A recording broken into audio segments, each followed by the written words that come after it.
ناحیه دیرلوک سر به قزا آمیدیه نزدیکی 15 کیلومترش سنتر قزا ناوری دیره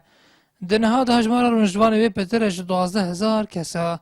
لی حولاتین وی گله وی چند دکن کو او بنگه سخلمی او ناحیه ناوری هی لگور رنجوان وی نینه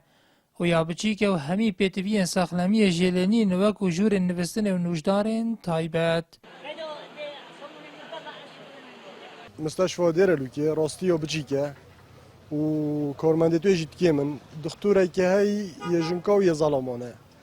بری چند که چی مویره مبیتاقه کابری 2 ساعت و 20 دقیقه از مای مال بر درگی سرانه گشتی من دمایی که بیتاقه خادران دیو از آتی مال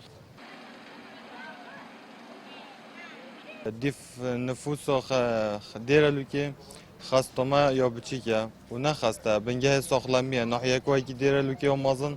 بتفي بنجاه كي سوخلامية يون خاستا نخوشخانه كو ماستر هيا جام دو خودش حكمت تتكن درمانت بتفي بو خاصتما دوبيم كاتو نخوشخانه كو مازن بيتاوا كرن ریوبر سخلامی قزا آمیدی جیدی بیجید جبرنبونا جه و حواندن نوجدار جن نشید لدم ایواری نخوشخانه کار بکد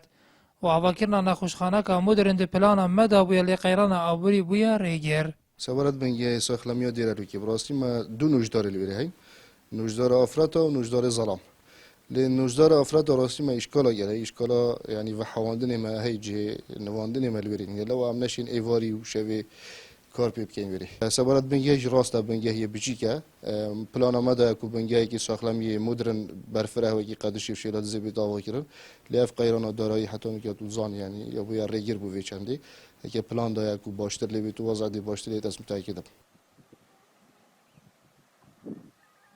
وکو حولاتی دی بیجن هنجاران پتری دو دم جبرا دمی نصر آیتا کو بشین بچین هدف نوجداری جبر کو تن ایک نوجدار هیا و پرانیا جاران درمان لوی بنگه سخلمی نینن و ناه ندان بلکو همی دما درمان جدر و ده نکرین و بهای که گران